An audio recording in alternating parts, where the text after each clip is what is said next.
uma célula consegue manter todo o conteúdo dentro de si? Ou no mesmo sentido, como uma célula consegue controlar o que vai entrar ou vai sair nela? Essas perguntas podem ter surgido ao longo da sua vida toda, ou até mesmo quando você abriu esse vídeo. E elas são respondidas de uma maneira bem simples, a membrana celular. Mas se fosse só isso, esse vídeo não existiria. Então vamos lá. A membrana celular é um componente essencial para qualquer célula.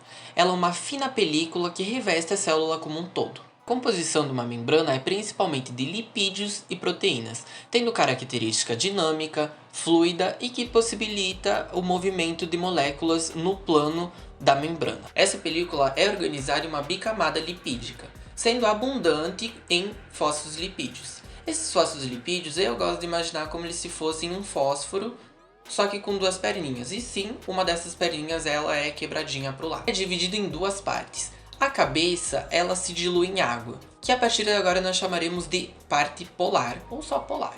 E as perninhas que não se diluem em água, que é a parte apolar. Como se consiste em uma bicamada, os fosfolipídios se organizam em dupla, deixando as cabeças para a parte externa e interna da célula, enquanto as perninhas ficam viradas uma para a outra. Essa formação facilita o contato da água com as cabeças polares, além de facilitar a ligação entre as perninhas apolares, que vão formar uma ligação estável entre si. Porém, uma membrana não tem somente fosfolipídios em sua composição.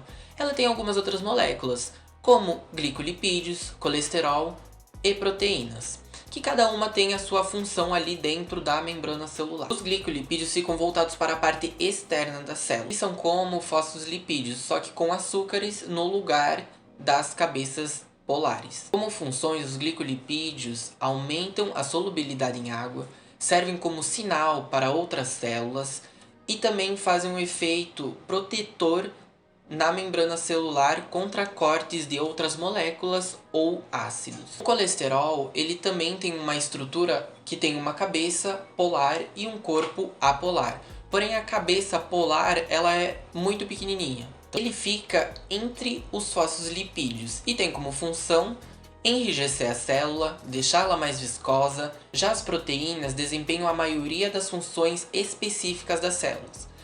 O formato varia bastante de proteína para proteína, dependendo da função, e o local onde elas vão ser encontradas também, então elas são mais abrangentes. As propriedades funcionais delas são como transporte de substâncias, receber sinais e traduzir sinais, além de muitos outros. Tem muitas proteínas que vão desempenhar papéis específicos. Esses componentes que eu comentei estão presentes na maioria das células, porém, dependendo da função da célula, algum componente pode existir mais do que o outro. Ou também, dependendo de qual célula nós estamos falando, algum desses componentes não vai existir. Para deixar claro, as organelas, os pequenos órgãos que estão dentro da célula, elas também têm membrana celular com a composição variada. Feito esse resumão da composição da membrana celular, agora fica mais fácil para entender melhor as funções de uma membrana e também responder aquelas perguntas do início do vídeo. Então vamos lá. Por ser uma película que vai revestir a célula, então vai ter uma separação entre o ambiente externo e interno da célula. E a membrana vai deixar isso tudo organizadinho, tudo em seu devido lugar. Ela também tem papel importante na entrada e saída de substâncias de forma organizada. Uma célula vai precisar de elementos externos a ela para sobreviver, como é o caso da glicose, que é uma coisa que vem de fora da célula, entra na célula por meio de proteínas, eu já exemplifico melhor, para a formação de energia, que sem energia a célula não vai existir. Então é uma coisa que vem de fora, entra pela membrana, e aí como acontece todos os processos dentro da célula. Proteínas especializadas no transporte de substâncias vão fazer essa mediação do que vai entrar na célula.